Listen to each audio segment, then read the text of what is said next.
Buongiorno a tutti, siamo al nostro secondo incontro della serie Transatlantic Thursdays. Mi chiamo Tony Deaton e sono il console per la stampa e la cultura presso il Consolato Generale degli Stati Uniti a Milano e vi presento il mio collega Camillo Rusconi. Vi diamo il benvenuto da Milano, ma ci seguono allo stesso tempo anche i nostri uffici all'ambasciata di Roma e i consolati di Napoli e di Firenze. A beneficio dei nostri ospiti, e poiché il programma è in inglese, I will switch to English. Ma lasciate che vi ricordi che noi facciamo anche programmi in italiano, per cui vi invito a seguirci su Facebook, dove potete trovare informazioni sui nostri programmi futuri, compresa la serie dei relatori virtuali ospitati dai Transatlantic Thursdays. Welcome to our second installment of Transatlantic Thursdays. As I said, my name is Tony Deaton, and I'm the Public Affairs Officer at the U.S. Consulate General in Milan. But this is a mission-wide event, and we are joined by the U.S. Embassy in Rome and the U.S. Consulates in Naples and Florence. And to my left and to your right is my colleague, Camillo Rusconi, who will be helping me with questions, hopefully later in the program. We're very excited to have all of you joining us from across Italy and also out beyond Italy's borders as well. If you turned into our first program, you learned that Transatlantic Thursdays is going to be a regular feature of the U.S. Mission to Italy's programming. We value the relationships that we've built with you across the country over the years, and we aren't going to let COVID stand in the way of us talking together. So with that in mind, Transatlantic Thursdays allows us to keep the conversation going and to share with you the expertise of Italians and Americans on issues of mutual interest. 2 weeks ago in our inaugural program, we had a wonderful program on inclusion and diversity with 3 Italian alumni of our International Visitor Leadership Program. And today we turn to the timely topic of vice presidents, in particular, the role and impact of the running mate on US presidential elections.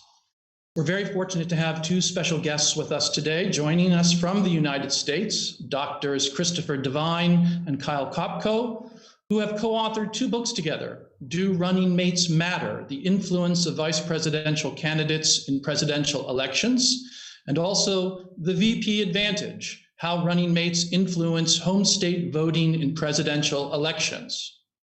Dr. Devine is a political science professor at the University of Dayton in Ohio, and Dr. Kopko is an adjunct professor at Elizabethtown College and the director of the Center for Rural Pennsylvania.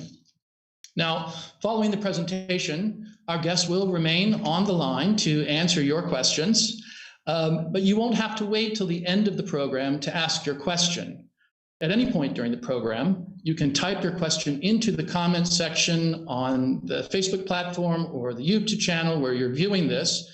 And my colleagues here and across the mission will be gathering those questions, and at the end of the program, I will ask them on your behalf. So we want to hear from you. This is just a reminder, though, that this is a nonpartisan informational program. Every 4 years, we all get super excited about the US presidential elections, and this year is no different. But we're going to leave the analysis of the individual candidates and their positions up to the voters in the United States. And now we're going to focus on the recent history, the idea of strategy, and the process itself. So with that, I would like to turn the program over to our 2 presenters. And I believe the first will be Dr. Devine. So Dr. Devine, if you're ready, I'll turn it to you.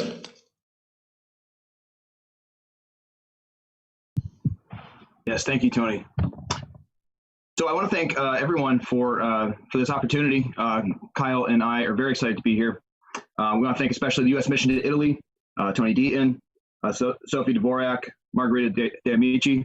We really appreciate this, and we appreciate you being here for wanting to know more about the U.S. political process, and for any questions that you're able to share with us later. We'll be very happy to answer them. It's an honor to join you. I have to say it's particularly an honor for me, not just as an American talking about U.S. politics, but as an Italian American. My great-grandmother and great-grandfather came to the United States from Italy. My great-grandmother from Calabria, my great-grandfather from Rajliano, I think is how you say it, near Naples. And so there's a long history of that in my family. It's something that we still celebrate to this day. You know, for instance, one of my sons, it's his birthday today. He's 7 years old. We'll celebrate by making a pot of pasta sauce and meatballs. It's a tradition that my dad taught me that he learned from his mother and from her mother, who was the one that came from Calabria. So it's an important part of my identity. It's very exciting for me to come and share with you and to get to know you. So I thank you for that. And I want to just affirm how important it is to so many Italian Americans, this connection that we have to Italy. So I'm going to pull up my PowerPoint here so we can get started. If I can pull it off properly. Got some practice in Zoom at this point.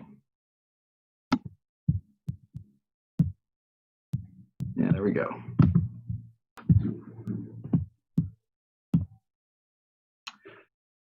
So we're here mainly to talk about our book, Do Running Mates Matter, and also some other work that we've done.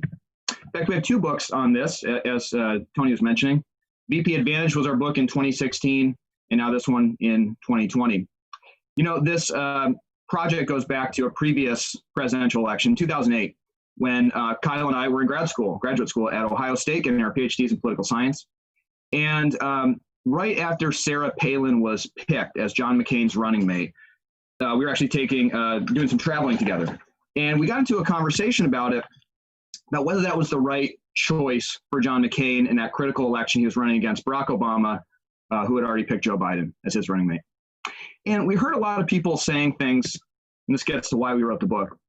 We heard a lot of people saying, you know, Palin was a bad pick because she doesn't come from some critical swing state. Now, if you know, in the United States, I'm sure you do, it's not just that the election is decided by who gets the most votes. Every state gets a certain number of electoral votes. And if you win the state, then you get all of its votes, except for two states deviate from that. But most states do it that way. So the idea was, you know, if you really wanted to add a state in the Electoral College, what you do is pick someone like from where we were living at that time, Ohio, where I still live, a critical battleground state. You know, if John McCain had picked someone from that state, he would almost certainly win the state of Ohio. You know, kind of turned to each other and said, is that even true? That's how we like to approach a lot of things. There's conventional wisdom about certain things in politics. And we just like to ask, does anyone know if that's true? How would you find that out? Has it been done well enough? So we wrote that book looking at what's called the home state advantage, the ability to basically add a state electoral college through vice presidential selection. And when we got to the end of that project, we still had a lot of questions. We still wanted to know more broadly, well, do running mates do other things that help in the election? Do they, for instance, bring along certain members of their demographic groups? Kamala Harris this year, being a woman, being a Black woman, she's also of Indian descent. Does she add votes from those groups? These are the kinds of questions you often hear, and often without evidence, people discuss this.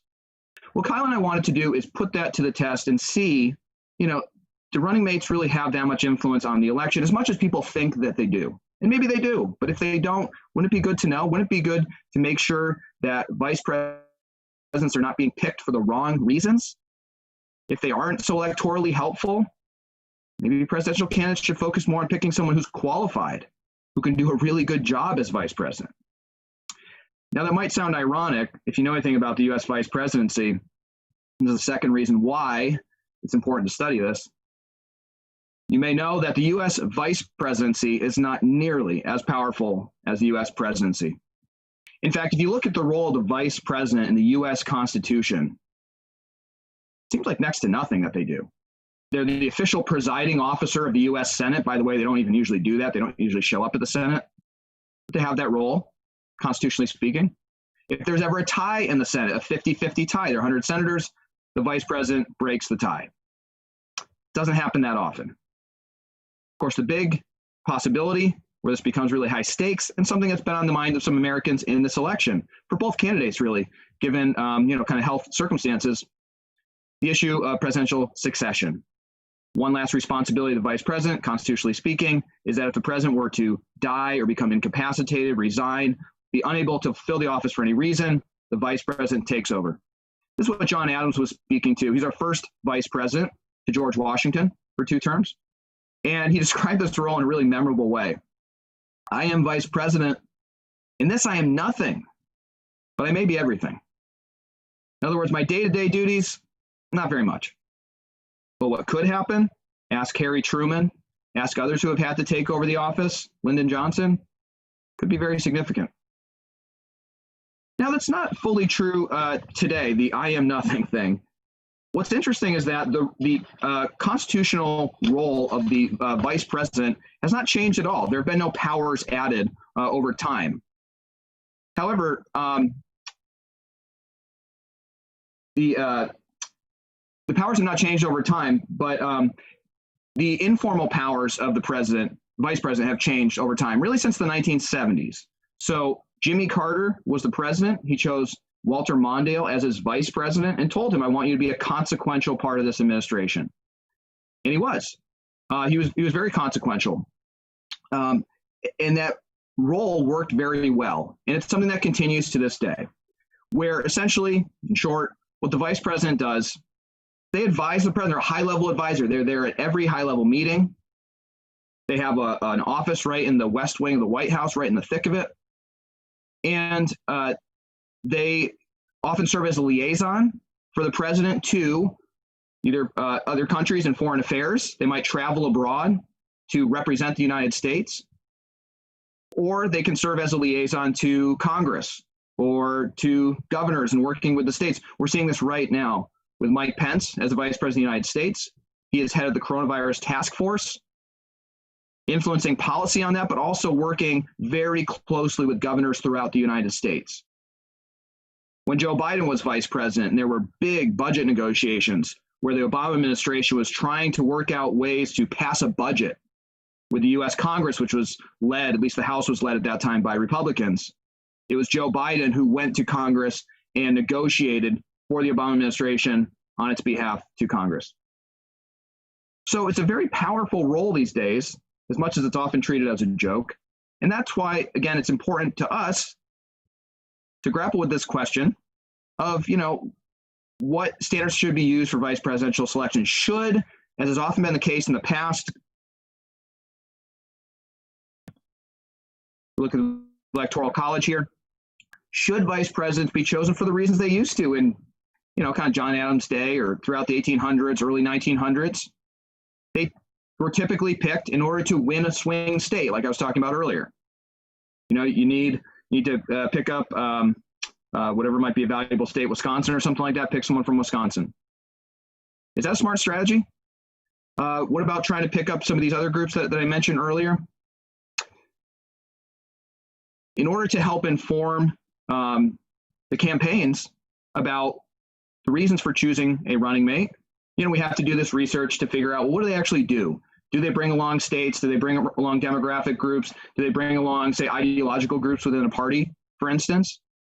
That's what we're interested in finding out, so that if it's true, at least campaigns have some evidence to back them up when they make those choices. But if it's not true that running mates have so much of an electoral effect, then probably a presidential campaign should back away from that logic as a relic of the past. Focus now on the modern era in which who you choose is really consequential. It's going to be an important governing partner. You better pick someone who's experienced. That's what we're trying to sort out. Now, before I turn it over to Kyle, let me introduce the kind of guiding questions that we have here. As you see, the main one, of course, is do running mates matter? So this is a critical passage from the book I'll read. Do running mates matter? And by that we mean, do they influence voting in presidential elections? Do they matter in that sense? And if so, how? They might matter in one way and not in another. We break this into 3 groups, really. The first one, and Kyle's going to go into the evidence on this in greater detail. The first one is, do running mates influence voters in general? Like just the fact, if they were watching, say, last night's debate, and they come away saying, wow, I really like Kamala Harris, or I really like Mike Pence, or I really don't like them. Just that feeling of liking them or disliking them in general, does that make people more or less likely to vote for the ticket? That would be what we call a direct effect. It's just affecting everyone in general, how much they like the running mate. Second option, something we call targeted effects, where you're not trying to sway everyone's votes. There's a particular strategic group that you're trying to reach. It's a certain part of the country. It's a certain demographic group, a certain ideological group. And you think if we just pick someone from that group, they'll be persuaded to vote for the ticket, to express support for a fellow group member, or whatever it may be.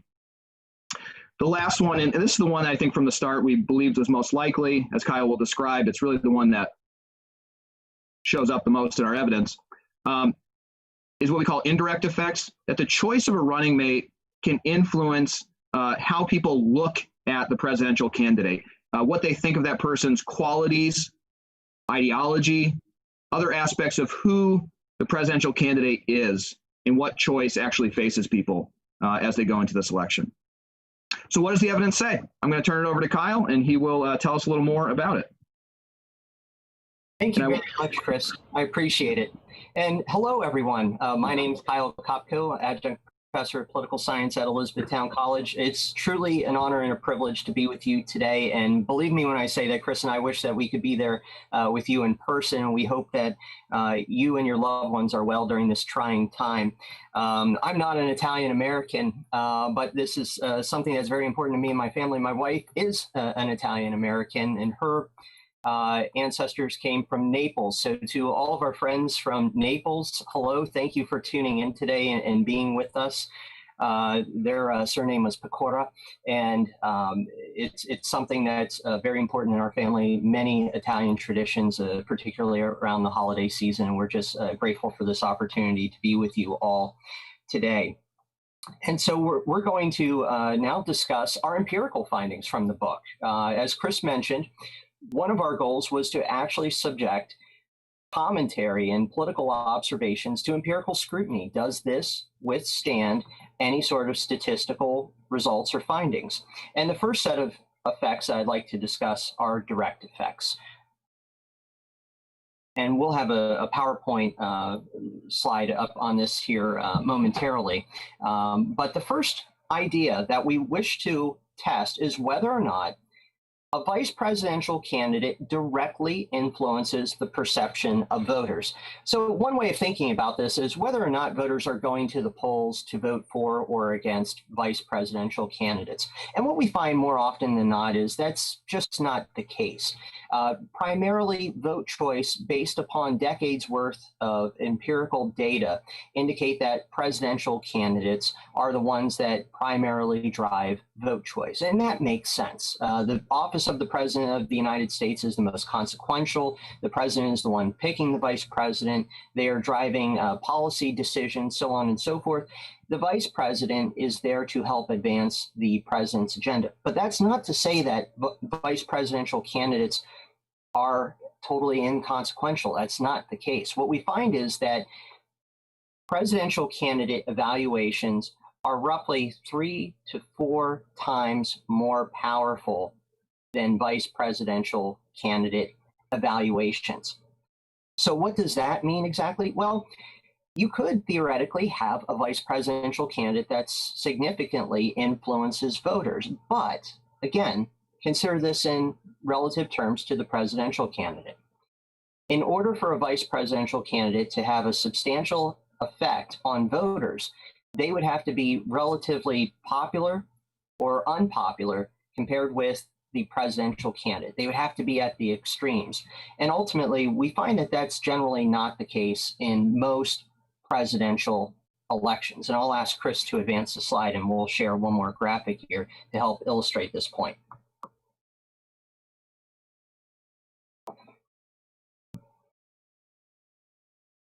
Chris, could you advance the next slide, please?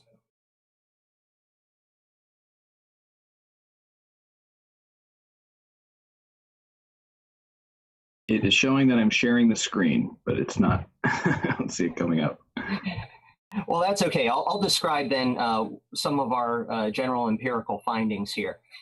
Within our book, what we try to do also is take decades worth of data, as I mentioned before, and there's a specific survey question on the American National Election Survey. This is probably the gold standard of political databases within political science research. It's been fielded since the 1940s.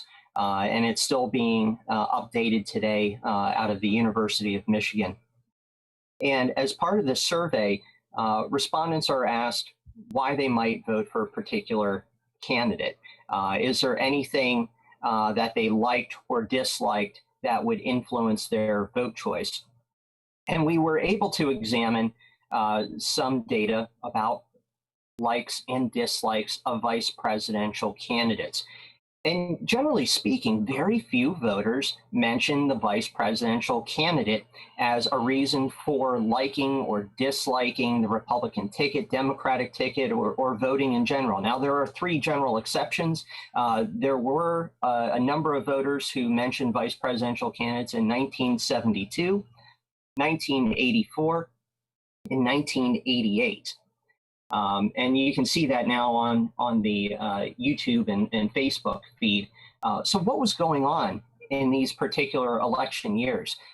It's something of an outlier relative to other elections. In 1972, we had to actually replace one of the vice presidential candidates, particularly on the Democratic ticket.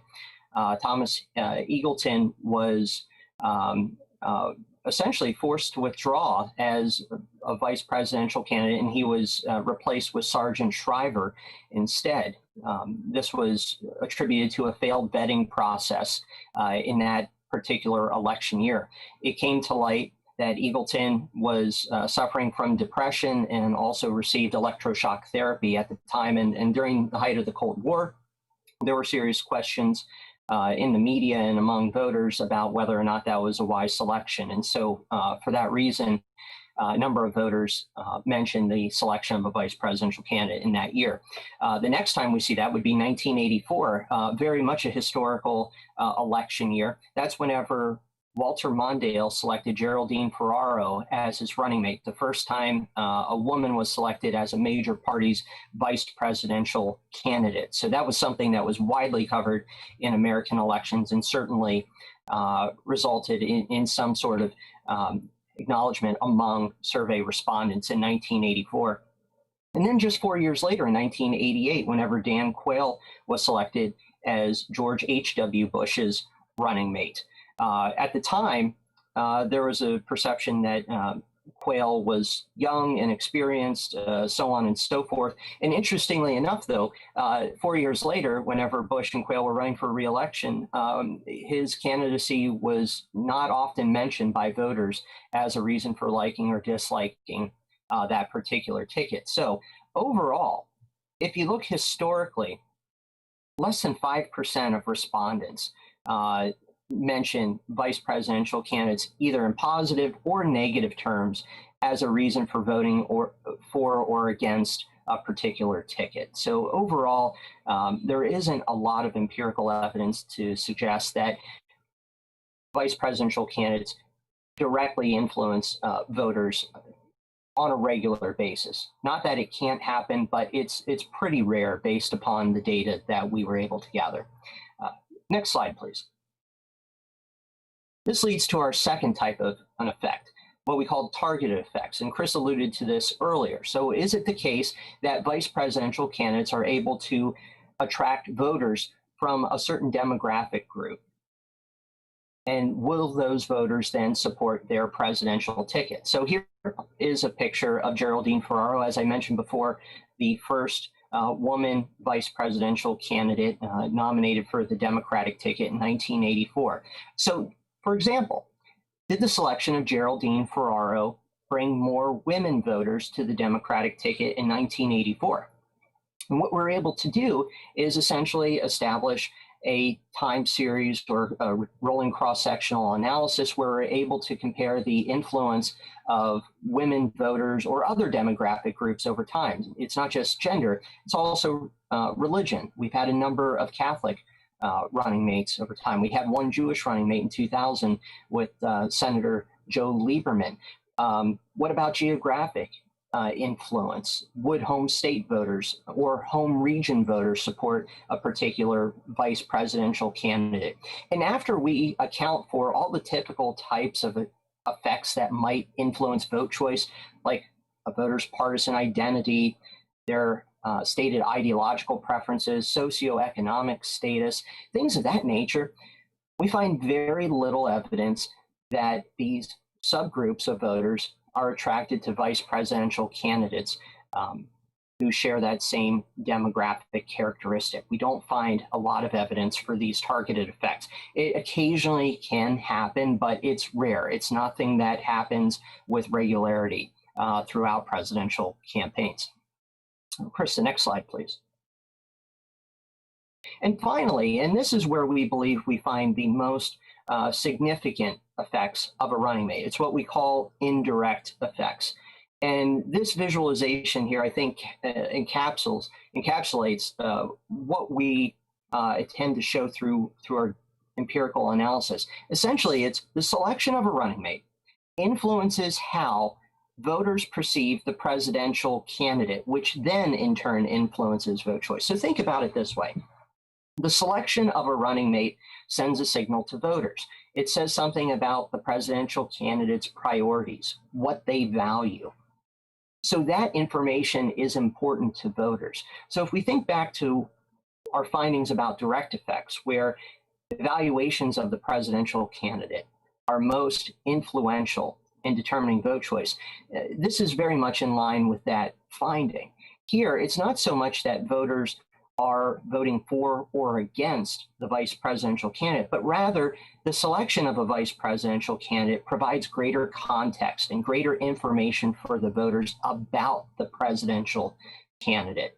And what we were able to do is use a very robust data set in 2008 from both the University of Pennsylvania and also Knowledge Network's two different data sets to test how over time these vice presidential candidates would influence their presidential counterparts. And we were also able to use, again, the American National Elections Survey data as well. So we used a total of 3 different databases to arrive at these findings. And essentially what we're able to uncover is this influence where the selection of a running mate, whether or not you like the running mate, whether or not you thought they were qualified to serve as vice president, influenced the perceptions of the presidential candidate. It influenced how much you like the presidential candidate, whether or not the presidential candidate exercised good judgment, if they were maybe too old or too young to hold office, which in turn influenced vote choice. So it's this multi-step process in which perceptions of the vice presidential candidate influence perceptions of the presidential candidate and ultimately vote choice. And Chris, if you could advance the next slide.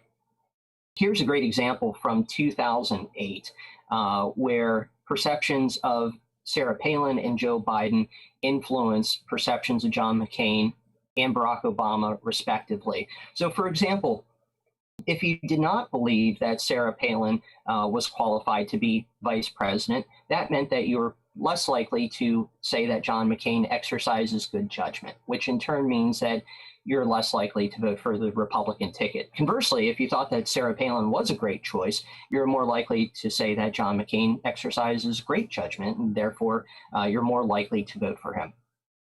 And the same exact trend holds too on the Democratic side. Depending on how a voter evaluates Joe Biden, that influences evaluations of Barack Obama, which in turn influences your likelihood of voting for that particular ticket.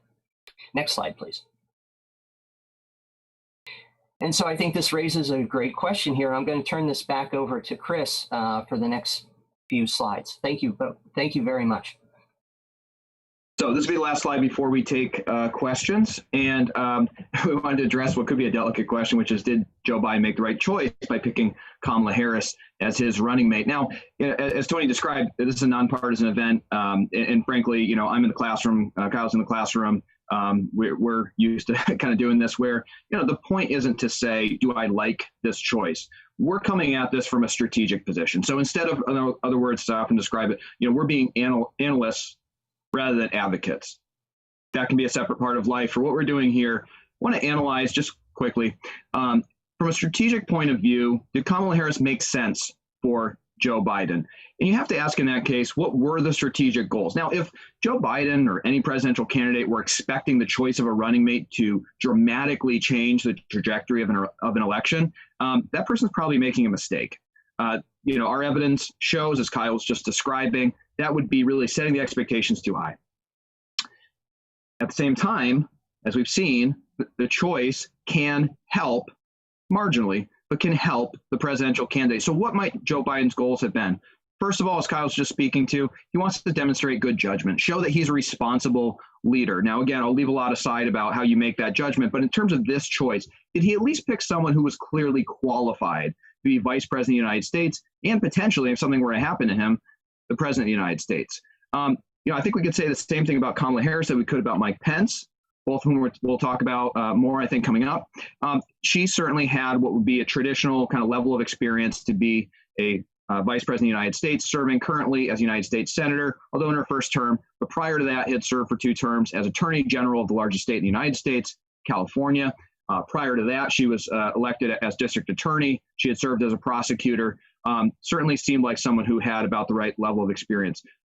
Also, given concerns about Joe Biden's age, we've shown, where we show elsewhere in the book, that picking someone who's well qualified can actually reassure voters who are concerned about a presidential candidate's age. This was true in 2008 with John McCain, who was relatively old for a presidential candidate. So Harris's experience should also reassure voters about that, and she's much younger than Joe Biden.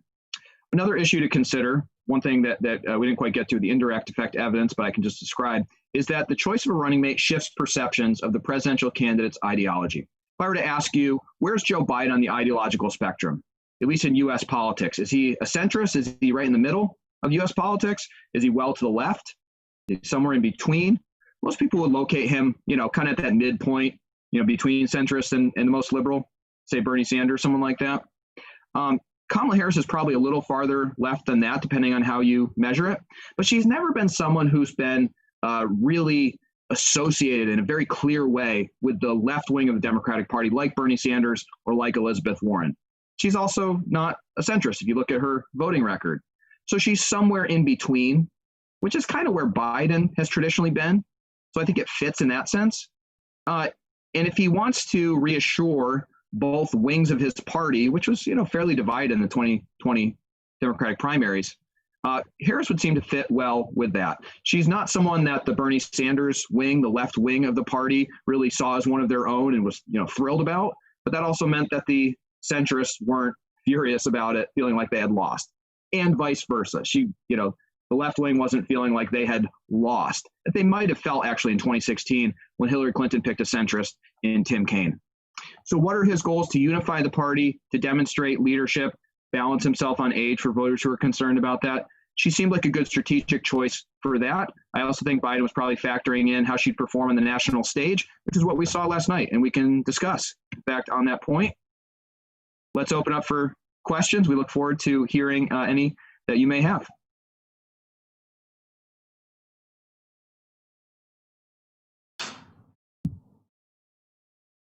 Thank you both for a fascinating presentation.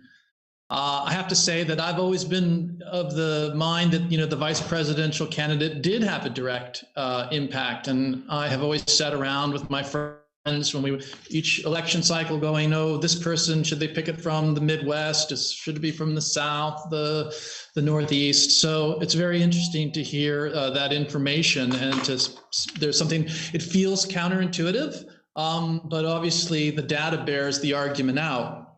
So that's, thank you very much for, it was very educational for me, I have to say. Let me just say again that everybody in the audience, we encourage you to ask questions, post them on the comment section in the Facebook page or on the YouTube channel that you're watching. We want to ask them. We will be, of course, looking for questions that are of a nonpartisan nature. So we encourage you to, this is an opportunity. You have two people who know a lot about the role of the vice president, how that has evolved over time. So we encourage you to answer those questions. And one of the things I was thinking about throughout your presentation was that despite the lack of evidence around a direct effect, we feel when we talk about vice presidents that there's a direct effect. And I wonder if that's something that's new, if that's recent and it's been driven by the role of vice presidents in the debate process. We see them now as personalities, whereas perhaps many, many years ago, they didn't have that same kind of public presence. When did vice presidents start debating in public, and what was the motivation for the parties to do that? Well, thank you for that question, Tony. And I'll jump in on that one. So the first time that we had a meaningful vice presidential debate was in 1976. And I think it's important to put this in historic context as well. So we didn't have a presidential debate in 1972, for example, or even in 1968. We had debates in 1960, the Kennedy-Nixon debates. But also during that time, remember, President Kennedy was assassinated in 1963. Lyndon Johnson ascended to the presidency as a result. And then Gerald Ford became president upon Richard Nixon's resignation in 1974. So within a 13-year time frame, there were two cases where a vice president became president of the United States. And also I should note too that a vice president also resigned during that period, Spiro Agnew, Richard Nixon's first vice president. So those historical events, I think, also raised the profile of vice presidents in general and vice presidential candidates, because this individual could serve as president of the United States. And ever since 1976, we've had vice presidential debates included into the debate process. And even at last night's vice presidential debate between Kamala Harris and Mike Pence, there was even some acknowledgement of that when Susan Page asked questions about readiness to become president, qualifications, and whether or not the vice presidential candidates had discussed with their respective running mates, the presidential candidates, the possibility of taking over if there were to be any sort of health emergency or anything of the sort. This person is next in line to be president of the United States. So I think it is something that the American public has increasingly taken with seriousness over time. Thank you. I have another question about, and sort of tied into what you've just said, and that is, I think George H.W. Bush was the last vice president who was elected to the presidency. Obviously, as you said, there's this increasing focus on the idea of the vice president as being able to step into the job. Does the role of the vice president still serve as a kind of potential platform for the presidency, do you think, or do people still think in those terms about moving from vice president to president?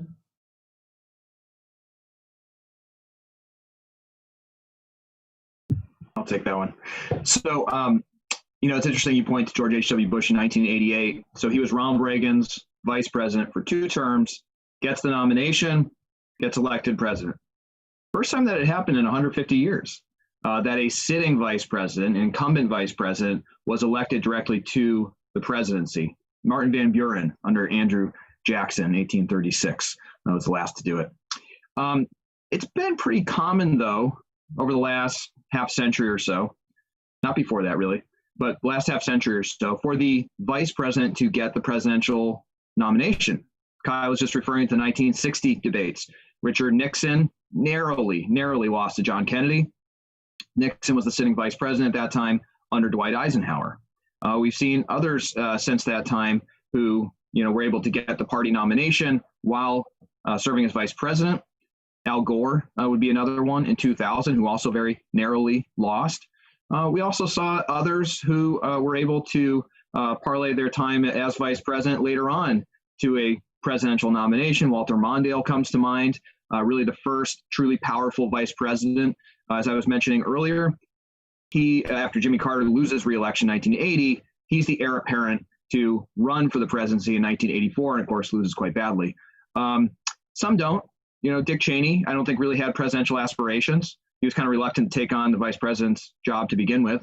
But Joe Biden is someone, certainly we see right now, who I think you know, for all his credentials, he's run for president before. I think pretty clearly he would not be in this position of getting the nomination if it weren't for the fact that he had been Barack Obama's vice president and therefore the heir apparent. Doesn't always work out that way. It's no guarantee, but it's certainly an advantage. And I think that's what we're going to see for Kamala Harris. Let's say the Biden-Harris ticket loses, or it wins and Joe Biden serves only one term, as you know, he hasn't foreclosed that possibility. Or maybe he wins, serves 2 terms, and it's 2028 we're talking about. It could be so many different Democrats who could get the nomination, but Harris, I think, would have a significant advantage in that. Partly psychologically, people see her as a potential leader if she's in that role. We could say the same for Mike Pence on the Republican side, having served as vice president, but also because it does things like builds connections to donors and to other influential people within the party, helps them get endorsements, you know, establish a reputation and so on. It increases name recognition with the public. So in all these ways, it gives an advantage, but certainly it does not guarantee anything, as some folks like Dan Quayle, who unsuccessfully ran for the presidency in 2000, as some people find out the hard way. Great, thank you. We have a question from Giacomo Cosaglio. I'm just going to read it as it is. And how essential are the VPs for the respective candidates now? And I think this is where the crux of the question comes in the second part. What kind of influence will the future vice president have for the next 4 years? So I guess, how do you view, with this evolving role of the vice president, regardless of who wins, what does it look like for the vice president in the next 4 years? And that's for either one of you. Chris, do you want to take it, or would you like me to?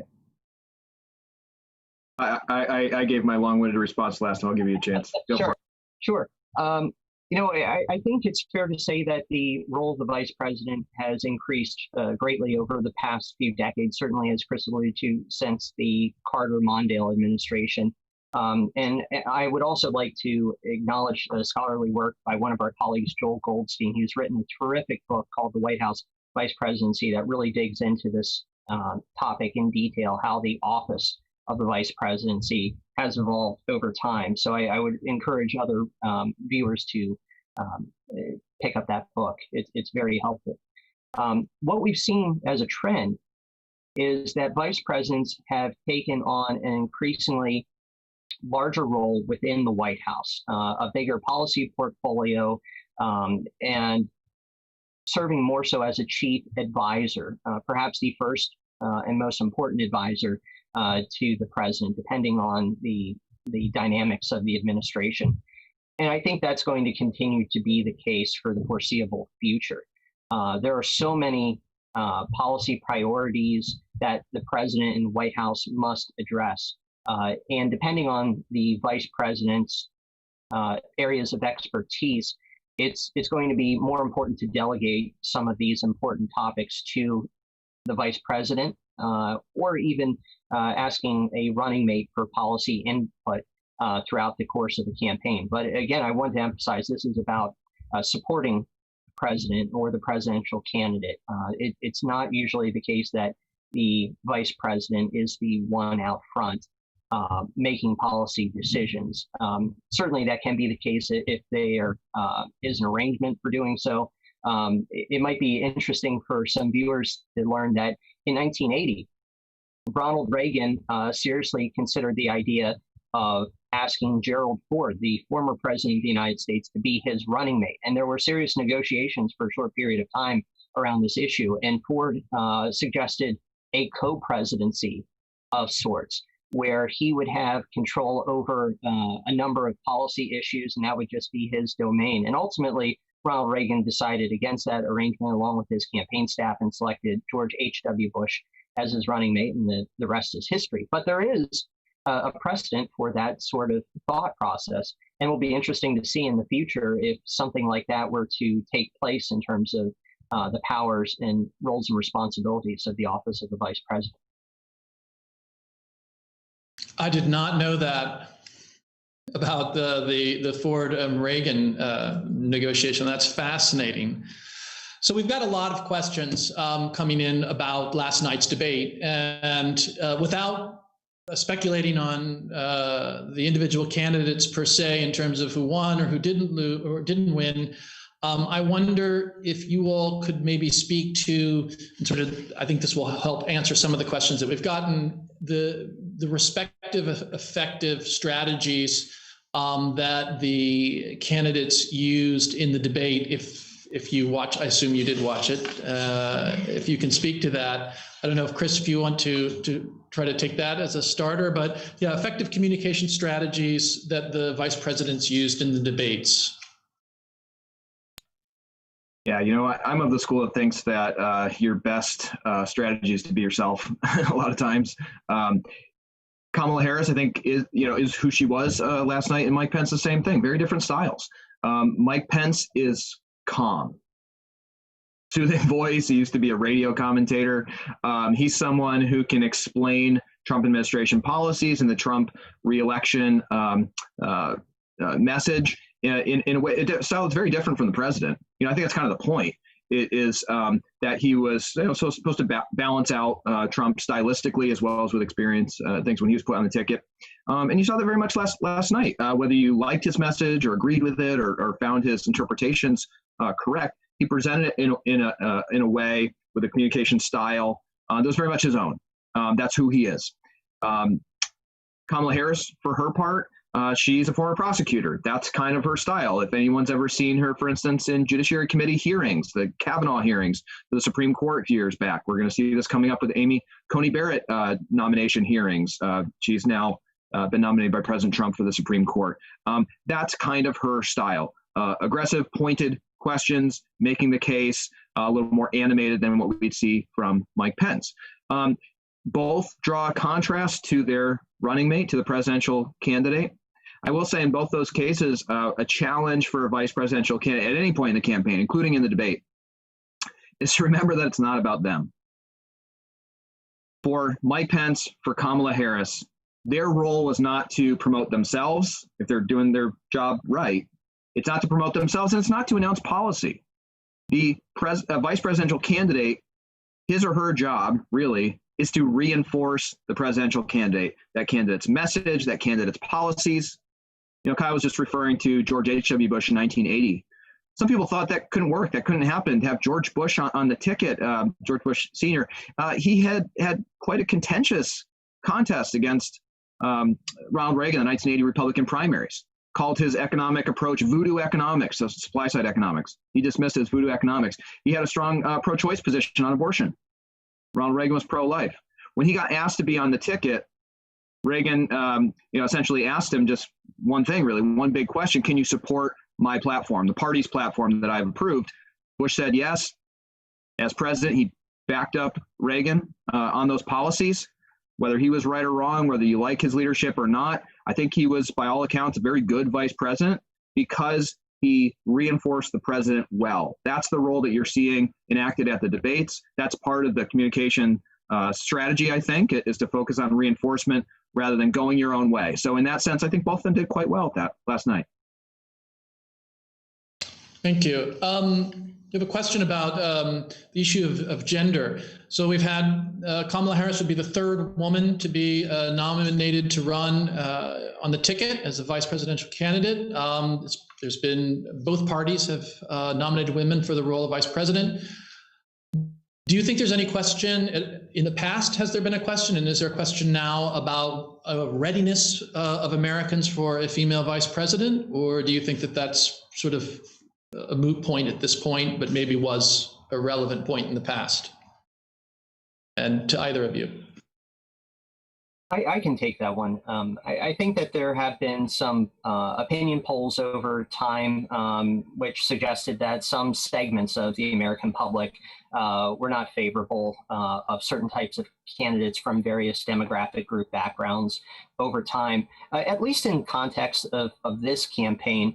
I think that there was at least overwhelmingly support based on public opinion polls among Democratic voters that there needed to be a ticket that reflected the voting population at large a bit more than what would have been the case if it would have been, say, two male candidates of Caucasian background. And that's partly due to where the Democratic Party's priorities are, the makeup of the party, things of that nature. And I think that this will certainly be less and less of an issue among the electorate at large going forward. Certainly this could matter to some voters, but I don't know if it will be as big of an issue as what it could have been historically. Amongst our colleagues here, we actually have one burning question that we really want to ask, and that is, certainly you are viewers of the television show Veep. Is it accurate? And for those of you watching who have not had the pleasure of watching the American comedy series Veep, certainly encourage you to do that. I don't know how you would access it, but what do you think? Would you believe I've never seen the show? Isn't that bizarre? With HBO, right? I don't have HBO. I don't know if Kyle has. We never actually talked. You think we'd have? That's it. Okay. You think we'd have these viewing parties? You know, we get together and watch Veep or other such shows. I will speak to the larger issue that in popular culture, it's funny if you look at movies, if you look at television shows. According to popular culture, the vice president is one of two things: an idiot, which, as I understand, is what we see in Veep, or a scheming, conniving, ambitious person just waiting to secure the presidency for him or herself. I don't know what goes on inside the White House. I don't think either of those are accurate. They may be fun at times. They might be funny or dramatic, but I don't think that's really true. In fact, one thing we tackle in the book, on a serious note, is that kind of attitudes towards the vice presidency, and for that matter, as it extends to vice presidential candidates. There's this long tradition that vice presidents are inconsequential, and I think that's where the joke thing comes up, the Veep type idea that the vice president can be an idiot because all that person's on the ticket for is to win a state. Who cares? They're not going to do anything in the White House. That might have been more or less true at times, and we document in the book. There's all kinds of great jokes, including by sitting vice presidents themselves, jokes about how pathetic the role of vice president is.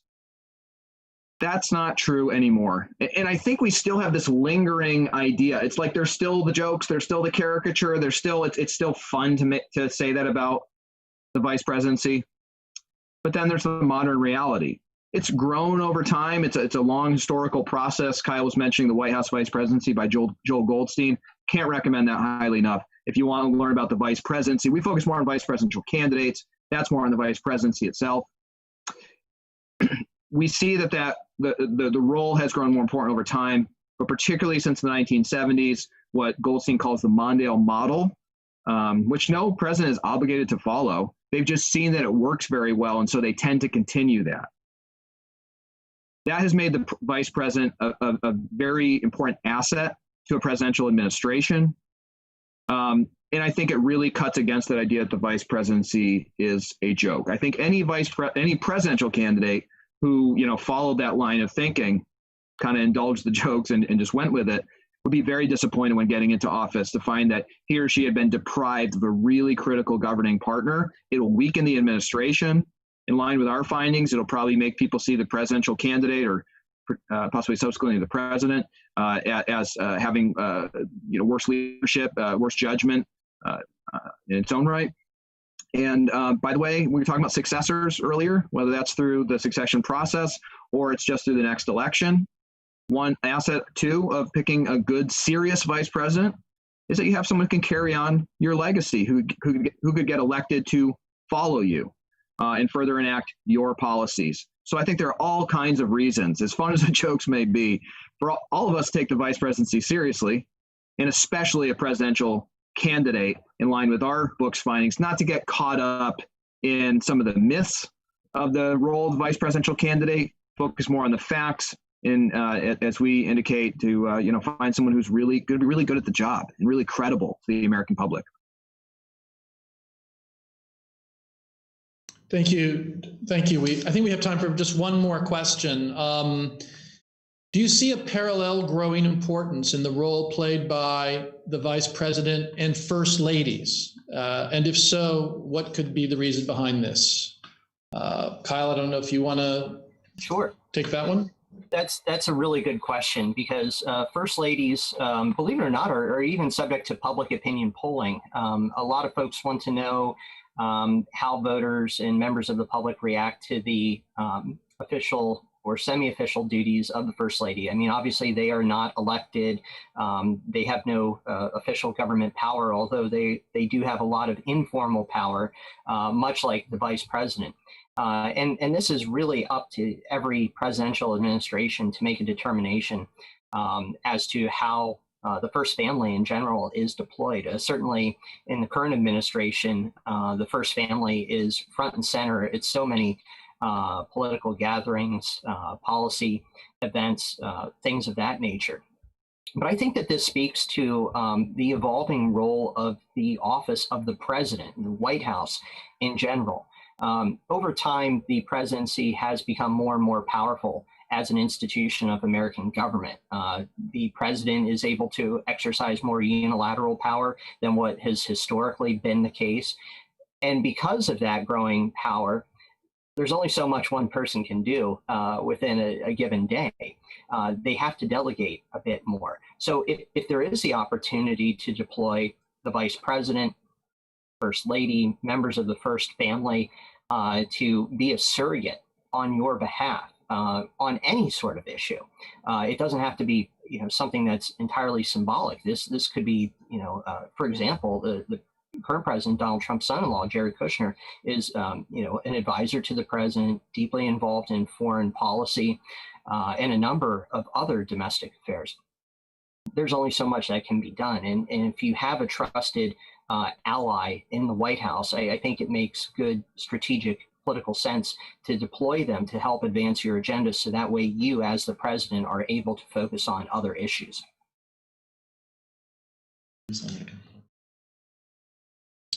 So I said that was last, but we want to squeeze one question in from Trieste. And it's probably a short one, but I think it was on a lot of people's minds while the president was hospitalized recently. And so are you aware at all of, during the recovery of the president during COVID, was there any transfer of power from the president to the vice president? There was not. This would be something that officially would be communicated to both houses of Congress. For a long time in American government, there was really no clear provision for what happens if the president were incapacitated. We knew that if the president died or left office, that the vice president would take over. That line of succession was clear. But what about for something temporary, like if President Trump's condition had taken a turn for the worse, or even if it does in the future? The Constitution was amended in 1967. This is the 25th Amendment to the United States. And among other things, it provides specific processes by which there would be some temporary succession, essentially an acting presidency. So this is something that's only been enacted 3 times. 1985, President Reagan underwent a surgery relating to cancer concerns, and Vice President George H.W. Bush became acting president after President Reagan transmitted official word, a letter to the Speaker of the House and the President pro tempore of the U.S. Senate to notify those bodies that he was transferring duties. And then once he came out from being under general anesthesia, he sent a letter communicating that time is over and he was president again. Interestingly, he did not do this after being nearly killed by a bullet in May of 1981. Most people concluded, the Reagan administration conceded later, that they should have transferred authority to Bush, but they did not at that time. George W. Bush, son of George H.W. Bush, twice transmitted those duties to Dick Cheney, then vice president, in 2002 and 2007, when Bush underwent colonoscopies and again was under general anesthesia. That tends to be the standard. President Trump could do that at some time. He could transfer authority under the 25th Amendment, Section 3. It's called Section 3 authority for the president to transmit that authority. If the president is not able to do so, or in the unlikely scenario would be unwilling to do so and is opposed by those who serve him, under Section 4, the president can, the vice president working with a majority of the cabinet secretaries can transmit that word to the House and Senate. There's a whole back and forth. You can read into the 25th Amendment if you're interested for a little more on that. But there is a process set up. It was not enacted here. Could in the future. Let's hope not. But there are provisions for what would happen in terms of succession, not just for death and resignation, but also for temporary incapacitation. Well, gentlemen, thank you very much. This has been fascinating, but I'm afraid we've come to the end of our time. So I want to thank Dr. Devine and Dr. Kopko for their informative and presentation. I think as we watch the election process unfold and future election campaigns, it'll give us a lot to think about. And I want to thank all of you in our audience today for participating. We really appreciate your tuning in. I'm sorry if we didn't get to some of your questions or all of your questions, but we would encourage you to come back next time. We have more programming on the way. On October 15th, our Transatlantic Thursday program will be Change the World with Virtual Reality, and it will feature the U.S. speaker Christine Severson. She uses virtual reality in music, art, games, and social apps. She also has spearheaded an initiative to use virtual reality to raise awareness about climate change and to foster social equality. That'll be October 15th at 4 p.m. So a little time change there. And then on October 22nd, we're going to kick off at an earlier hour at 2 p.m. Rome time with a special guest from the United States, Dr. Carolyn Jefferson Jenkins, an author and the first African-American president of the National League of Women Voters, for another exciting session with Transatlantic Thursdays, and it will be on activism and citizen participation, the U.S. elections 2020. So with that, again, I thank everyone in our audience. I thank my colleagues around Mission Italy. I would thank Drs. Devine and Kopko for spending time with us and answering our questions today. And with that, grazie a tutti, and thank you all.